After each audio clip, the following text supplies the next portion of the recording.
পূর্ণ সংখ্যা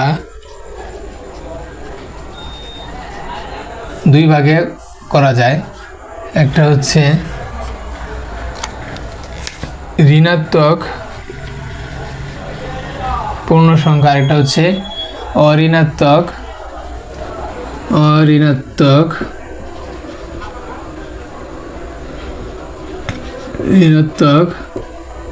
পূর্ণ সংখ্যা।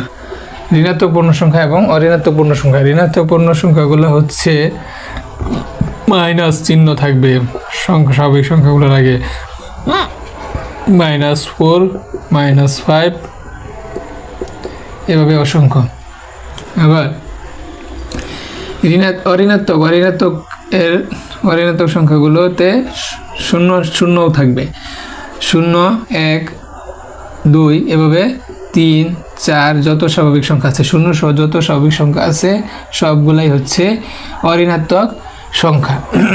তাহলে ঋণাত্মক সংখ্যাগুলোর আগে মাইনাস চিহ্ন থাকবে এবং অঋণাত্মক সংখ্যাগুলোর আগে প্লাস চিহ্ন বা কোনো চিহ্ন থাকবে না, সেই সংখ্যাগুলাই অঋণাত্মক সংখ্যা। এবং সকল অঋণাত্মক সংখ্যা এবং ঋণাত্মক সংখ্যা মিলেই পূর্ণ সংখ্যা গঠিত হয়।